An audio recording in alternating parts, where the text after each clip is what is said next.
ನಮಸ್ಕಾರ ವೀಕ್ಷಕ ಬಂಧುಗಳೇ, ಗಜಲ್ ಪ್ರಿಯರೇ. ನಾನು ನಿವೃತ್ತ ಪ್ರಾಧ್ಯಾಪಕ ಡಾಕ್ಟರ್ ಅರ್ಜುನ್ ಪಂಗನ್ನವರ್. ನನ್ನ ಯೂಟ್ಯೂಬ್ ವಾಹಿನಿಯ ಗಜಲ್ಗಳ ಗುಚ್ಛದ ಕಾರ್ಯಕ್ರಮದ 66ನೇ ಸಂಚಿಕೆಗೆ ತಮ್ಮೆಲ್ಲರಿಗೂ ಸ್ವಾಗತ. ಈ ಸಂಚಿಕೆಯಲ್ಲಿಯೂ ಕೂಡ ನಾನು ಖ್ಯಾತ ಉರ್ದು ಕವಿಯತ್ರಿ, ಗಜಲ್ಗಾರತಿ, ಭಾರತೀಯ ಮೂಲದ ಕರಾಚಿ ಗಜಲ್ಗಾರತಿಯ ಒಂದು ಪ್ರಸಿದ್ಧ ಗಜಲನ್ನು ತಮ್ಮ ಮುಂದೆ ಹಂಚಿಕೊಳ್ಳಲಿಕ್ಕೆ ಈ ಮೂಲಕ ಪ್ರಯತ್ನ ಮಾಡುತ್ತಿರುವೆ. ಅವಳದೇ ಆದಂತಹ ಒಂದು ಶಾಯರಿ ಹೀಗಿದೆ: ಜೋ ಚರಾಗ ಸಾರೆ ಬುಜಾ ಚುಕೆ, जो चराग सारे बुझा चुके, उन्हें इंतजार कहाँ रहा, उन्हें इंतजार कहाँ रहा. ये सुकून का दौर शदीद है, ये सुकून का दौर शदीद है, कोई बेकरार कहाँ रहा, कोई बेकरार कहाँ. ಖ್ಯಾತ ಉರ್ದು ಗಾಯತ್ರಿ ಮತ್ತು ಗಜಲ್ಗಾರತಿ, ಭಾರತೀಯ ಮೂಲದ ಪಾಕಿಸ್ತಾನಿ ಗಜಲ್ಗಾರತಿ ಅದಾದ್ ಜಾಫ್ರಿ. ಅದಾದ್ ಜಾಫ್ರಿ ಅವರು ಜನ್ಮವಾದದ್ದು ಇಂದಿನ ಭಾರತದ ಉತ್ತರ ಪ್ರದೇಶ ರಾಜ್ಯದಲ್ಲಿ ಒಂದು ಹಳ್ಳಿಯಲ್ಲಿ, ಬುದೌನಾ ಎಂಬ ಒಂದು ಹಳ್ಳಿಯಲ್ಲಿ ಇವಳು ಜನ್ಮ ಆಗ್ತಿದೆ. ಸಣ್ಣವಳಿದ್ದಾಗನೇ ಇವರ ತಂದೆ ತೀರ್ಕೊಂಡು ಹೋಗ್ತಾರೆ. ತಾಯಿನೇ ಇವಳಿಗೆ ಎಲ್ಲ ಪರ್ವರಿಶ್ ಮಾಡ್ತಾಳೆ. 12ನೇ ವಯಸ್ಸಿನಲ್ಲಿದ್ದಾಗನ ಇವಳು ಉರ್ದುವಿನಲ್ಲಿ ಗಜಲ್ ಮತ್ತು ಕವಿತೆಗಳನ್ನು ಬರೀಲಿಕ್ಕೆ ಪ್ರಾರಂಭ ಮಾಡ್ತಾಳೆ. ಇವಳ ಮೂಲ ಹೆಸರು ಅಜೀಜ್ ಜಹಾನ್. ಇವಳದ 1947ರಲ್ಲಿ ಲಕ್ನೋದ ಒಬ್ಬ ಶ್ರೇಷ್ಠ ಪತ್ರಕರ್ತ ಮತ್ತು ಉರ್ದು ಸಾಹಿತಿ ಯೊಂದಿಗೆ ಮದುವೆ ಆಗ್ತದೆ. ಯಾರಂದ್ರೆ ಅವರು ನೂರುಲ್ ಹಸನ್ ಜಾಫ್ರಿ. ಗಂಡನ ಹೆಸರು ನೂರುಲ್ ಹಸನ್ ಜಾಫ್ರಿ ಇದ್ದುದರಿಂದ ಇವಳು ತನ್ನ ಕವಿಯತ್ರಿ ನಾಮವನ್ನು, ಅಂಕಿತ ನಾಮವನ್ನು ಅದಾದ್ ಜಾಫ್ರಿ ಅಂತ ಇಟ್ಕೊಂಡ್ರು. ಇವಳನ್ನ ಉರ್ದುವಿನಲ್ಲಿ, ಉರ್ದು ಸಾಹಿತ್ಯದಲ್ಲಿ ಪ್ರಥಮ ಉರ್ದು ಕವಿಯತ್ರಿ ಅಂತ ಕರೀತಾರೆ. ಉರ್ದು ಭಾಷೆ ಸಾಹಿತ್ಯದಲ್ಲಿ ಮೊದಲನೇ ಕವಿಯತ್ರಿ ಅಂದ್ರೆ ಅದಾದ್ ಜಾಫ್ರಿ.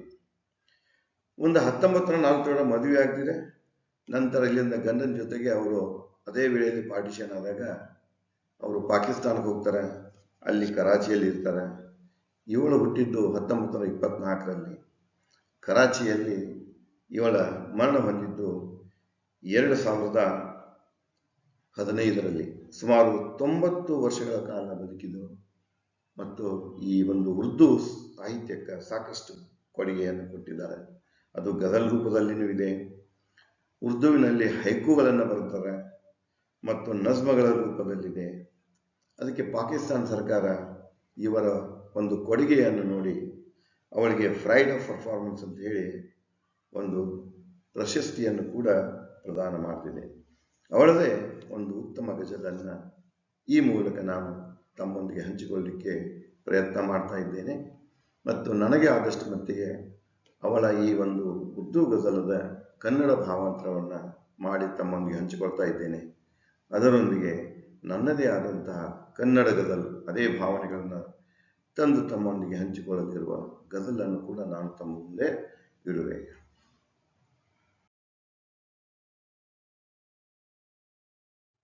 ಉರ್ದು ಗಜಲ್ಗಾರತಿ ಅದಾದ್ ಜಾಫ್ರಿ ಅವರ 7 ಷೇರುಗಳನ್ನು ಹೊಂದಿದಂತಹ ಈ ಗಜಲದ ಮುಖ್ಯ ಸಾರಾಂಶವೂ ಕೂಡ ಬದುಕು ಮತ್ತು ಪ್ರೇಮವೇ ಆಗಿದೆ.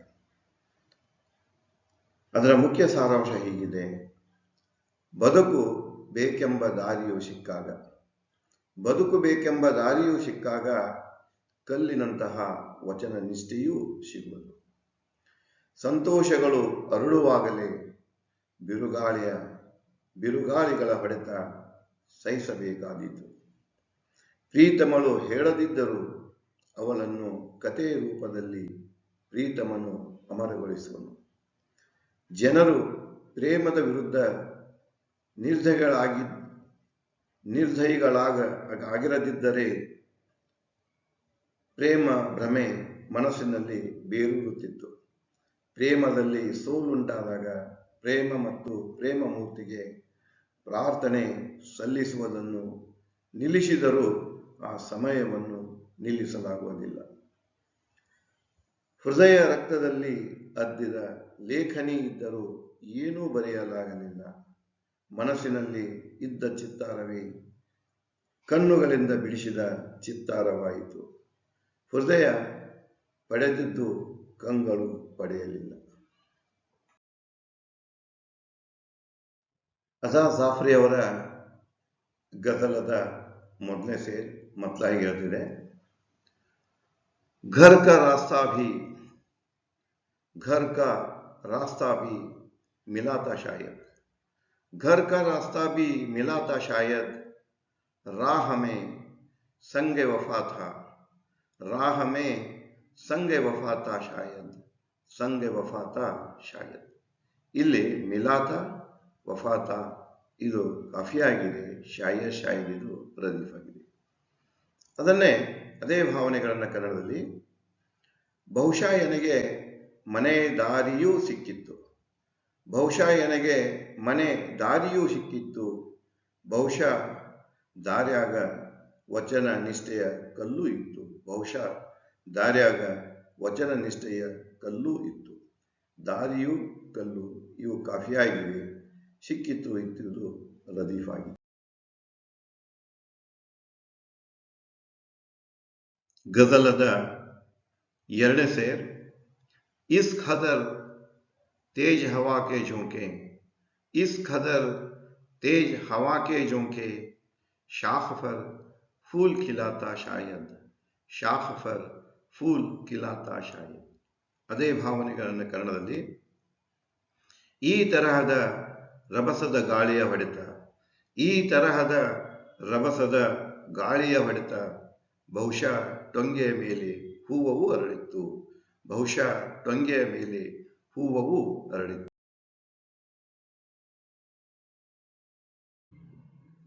ಅದಾವರ ಗಜಲದ ಮೂರನೇ ಸೇರ್ जिसकी बातों की फसाना लिखे, जिसकी बातों के फसाना लिखे, उसने तो कुछ न कहा था शायद, उसने तो कुछ न कहा था शायद, न कहा था शायद. ಅದೇ ಭಾವನೆಗಳನ್ನು ಕನ್ನಡದಲ್ಲಿ ಯಾವನ ಮಾತುಗಳ ಕತೆಗಳನ್ನು ಬರೆದೆ, ಯಾವನ ಮಾತುಗಳ ಕತೆಗಳನ್ನು ಬರೆದೆ, ಬಹುಶಃ ಅವನು ಏನು ಹೇಳದಿದ್ದದ್ದು ಇತ್ತು, ಬಹುಶಃ ಅವನು ಏನೂ ಹೇಳದಿದ್ದದ್ದು ಇತ್ತು. ಅದಾವರ ಗಜಲದ ನಾಲ್ಕನೇ ಸೇರ್ ಲೋಗ್ ಬೇಮೆಹರ್, लोग बेमेहर न होते होंगे, लोग बेमेहर न होते होंगे, वहम सा दिल को हुआ था शायद, वहम सा दिल को हुआ था शायद.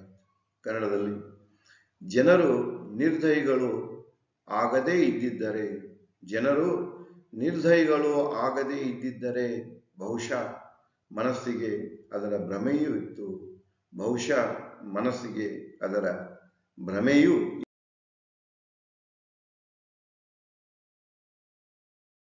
ಅದಾವರ ಗಜಲದ ಐದನೇ ಶೇರ್ ದಯವಿಟ್ಟು ಲಕ್ಷ್ಯ ಕೊಟ್ಟು ಕೇಳಿ. ತುಜ್ಕೋ ಭೂಲೆ ತೋ दुआ तक भूले, तुझको भूले तो दुआ तक भूले, और वही वक्त दुआ था शायद, और वही वक्त दुआ था शायद. ಅದೇ ಭಾವನೆಯನ್ನು ಕನ್ನಡದಲ್ಲಿ ನಿನ್ನನ್ನು ಮರೆತ ಹಾಗೆ ಪ್ರಾರ್ಥನೆಯನ್ನು ಮರೆತೆ, ನಿನ್ನನ್ನು ಮರೆತ ಹಾಗೆ ಪ್ರಾರ್ಥನೆಯನ್ನು ಮರೆತೆ, ಬಹುಶಃ ಮತ್ತದೇ ಹಾರೈಕೆ ಸಮಯವೂ ಇತ್ತು, ಬಹುಶಃ ಮತ್ತದೇ ಹಾರೈಕೆ ಸಮಯವೂ ಇತ್ತು, ಸಮಯವೂ ಇತ್ತು.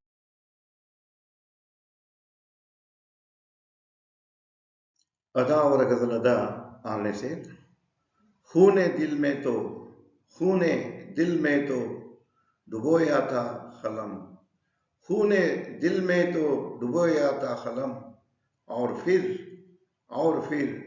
कुछ न लिखा था शायद, और फिर कुछ न लिखा था शायद, कुछ न लिखा था शायद. ಕನ್ನಡದಲ್ಲಿ ಹೃದಯದ ರಕ್ತದಲ್ಲಿ ಅದ್ದಿದೇನು ಲೇಖನಿ, ಹೃದಯದ ರಕ್ತದಲ್ಲಿ ಅದ್ದಿದೇನು ಲೇಖನಿ, ಬಹುಶಃ ಮತ್ತೇನು ಬರೆಯದೆ ಇದ್ದದ್ದು ಇತ್ತು, ಬಹುಶಃ ಮತ್ತೇನು ಬರೆಯದೆ ಇದ್ದದ್ದು ಇತ್ತು. ಖ್ಯಾತ ಉರ್ದು ಗಾಯತ್ರಿ, ಕವಿಯತ್ರಿ ಮತ್ತು ಗಜಲ್ಕಾರತಿ ಅದಾ ಜಫ್ರಿ ಅವರ ಗಜಲದ ಕೊನೆಯ ಸೇರ್ ಅಂದರೆ ಮಕ್ತಾ. ಲಕ್ಷ್ಯ ಕೊಟ್ಟು ಕೇಳಿ. ದಿಲ್ ಕಾ ಜೋ ರಂಗ್ ಹೈ, ದಿಲ್ ಕಾ ಜೋ ರಂಗ್ ಹೈ ए रंग अदा, दिल का जो रंग है ए रंग अदा, पहले आंखों में रचा था शायद, पहले आंखों में रचा था शायद.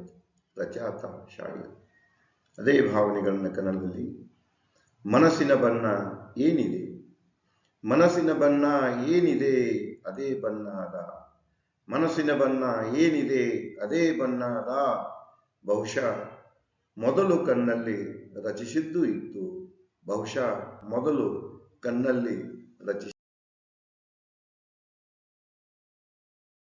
ಗಜಲ್ ಪ್ರಿಯರೇ, ಇಲ್ಲಿವರೆಗೆ ಖ್ಯಾತ ಉರ್ದು ಕವಿಯತ್ರಿ ಗಜಲ್ಗಾರತಿ ಅದಾ ಜಾಫ್ರಿ ಅವರ ಗಜಲನ್ನ ಕೇಳಿ ಆನಂದ ಪಟ್ಟಿರಬೇಕು. ಅದೇ ಭಾವನೆಗಳನ್ನು ಹೊತ್ತು ನನ್ನ ಅನುಭವದ ಭಾವನೆಗಳನ್ನು ಸೇರಿಸಿ ನಾನು ರಚಿಸಿದ ಕನ್ನಡ ಗಜಲನ್ನು ತಮ್ಮ ಮುಂದೆ ಹಂಚಿಕೊಳ್ಳಲಿಕ್ಕೆ ಸಂತೋಷವಿದೆ. ನನ್ನ ಕನ್ನಡ ಗಜಲದ ಮೊದಲನೇ ಸೇರ್ ಮತ್ಲ ಹೀಗೆ ಹೇಳ್ತಿದೆ. ಹೋಗಬಹುದಿತ್ತು ಆ ಗುರಿಯತ್ತ ನಿರಾಂತಕ, ಹೋಗಬಹುದಿತ್ತು ಆ ಗುರಿಯತ್ತ ನಿರಾಂತಕ, ದಾರಿಯೂ ಸಿಕ್ಕಿತ್ತು, ದಾರಿಯೂ ಸಿಕ್ಕಿತ್ತು, ದಾರಿ ಮಧ್ಯೆ ಅಲ್ಲಲ್ಲಿ, ದಾರಿ ಮಧ್ಯೆ ಅಲ್ಲಲ್ಲಿ ಕಲ್ಲುಗಳ ಮುಳ್ಳುಗಳ ರಾಶಿಯೂ ಬಿದ್ದಿತ್ತು, ಅಲ್ಲಲ್ಲಿ ಕಲ್ಲುಗಳ ಮುಳ್ಳುಗಳ ರಾಶಿಯೂ ಬಿದ್ದಿತ್ತು. ಇಲ್ಲಿ ದಾರಿಯು ರಾಶಿಯು ಕಾಫಿ ಆಗಿದೆ, ಸಿಕ್ಕಿತ್ತು ಬಿದ್ದಿದ್ದು ರದೀಫ್ ಆಗಿದೆ. ನನ್ನ ಗಜಲದ ಎರಡನೇ ಸೇರ್. ಅದು ಮಂದಗಾಳಿ ಆಗಿದ್ದರು, ಅದು ಮಂದಗಾಳಿ ಆಗಿದ್ದರು, ನೆನಪುಗಳ ರಭಸ ಹೆಚ್ಚಿಸಿತು, ನೆನಪುಗಳ ರಭಸ ಹೆಚ್ಚಿಸಿತು, ರಾತ್ರಿಯಲ್ಲಿ ಪೀಡಿಸಲು ಮನವನ್ನು, ರಾತ್ರಿಯಲ್ಲಿ ಪೀಡಿಸಲು ಮನವನ್ನು, ಚಂದ್ರನ ಬೆಳಕು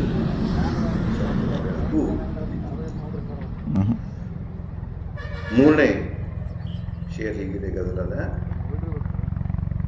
ಅವಳನ್ನು ಕವಿತೆಗಳನ್ನಾಗಿಸಿದೆ, ಅವಳನ್ನು ಕವಿತೆಗಳನ್ನಾಗಿಸಿದೆ, ಹೃದಯ ಕಾಗದದ ಮೇಲೆ, ಹೃದಯ ಕಾಗದದ ಮೇಲೆ. ಕೇಳಲಿಲ್ಲ ಆ ಕವಿತೆಯಾಗಲು, ಕೇಳಲಿಲ್ಲ ಆ ಕವಿತೆಯಾಗಲು ಅವಳೆಂದು ಬರೆಯಲಾಗಿತ್ತು, ಕೇಳಲಿಲ್ಲ ಆ ಕವಿತೆಯಾಗಲು ಅವಳೆಂದು ಬರೆಯಲಾಗಿತ್ತು.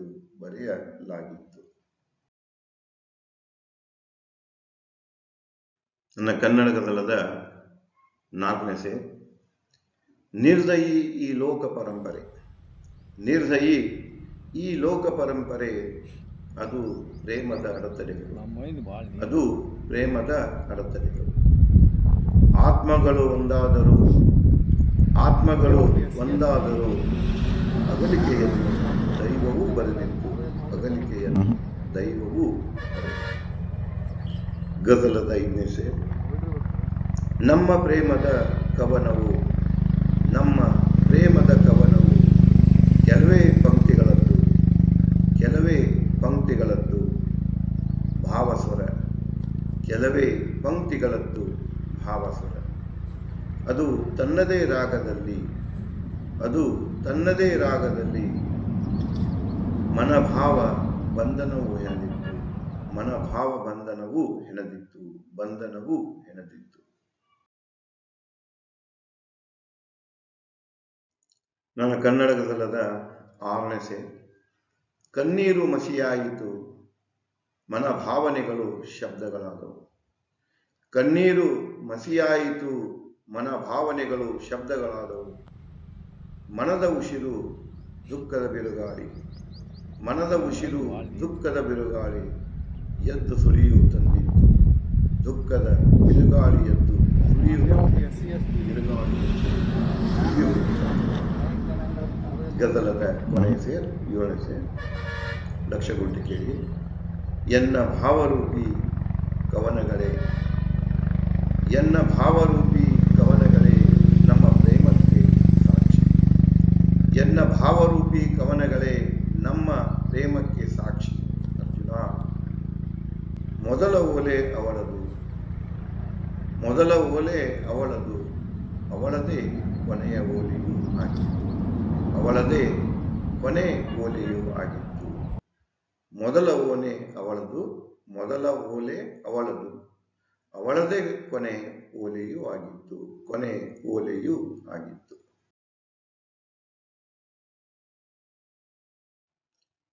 ವೀಕ್ಷಕ ಬಂಧುಗಳೇ, ಗಜಲ್ ಪ್ರಿಯರೇ, ಇಲ್ಲಿವರೆಗೆ ಖ್ಯಾತ ಉರ್ದು ಕವಿ, ಗಜಲಗಾರತಿ, ಭಾರತೀಯ ಮೂಲದ ಕರಾಚಿ ಗಜಲಗಾರತಿ ಅದಾದ್ ಜಾಫ್ರಿ ಅವರ ಉತ್ತಮ ಗಜಲನ್ನು ತಮ್ಮ ಮುಂದೆ ಹಂಚಿಕೊಂಡಿದ್ದೆ.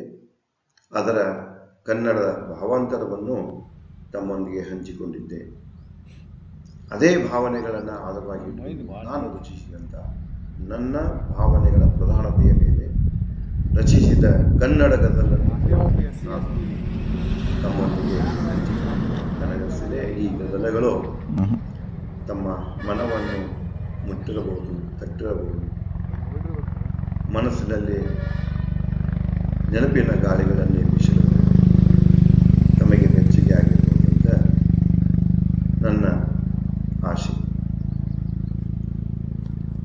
ಈ ಚಾನಲನ್ನು ಮುಂದಿನ ಕಾರ್ಯಕ್ರಮಗಳ ಪ್ರೇರಣೆಗಾಗಿ, ಪ್ರೋತ್ಸಾಹಕ್ಕಾಗಿ ದಯವಿಟ್ಟು ಲೈಕ್ ಮಾಡಿ, ಶೇರ್ ಮಾಡಿ, ಕಮೆಂಟ್ ಮಾಡಿ ಮತ್ತು ನನ್ನ ಚಾನಲ್ಗೆ ಸಬ್ಸ್ಕ್ರೈಬ್ ಆಗುವುದನ್ನು ಮಾಡಿಸುವುದನ್ನು ಮರೆಯಬೇಡಿ.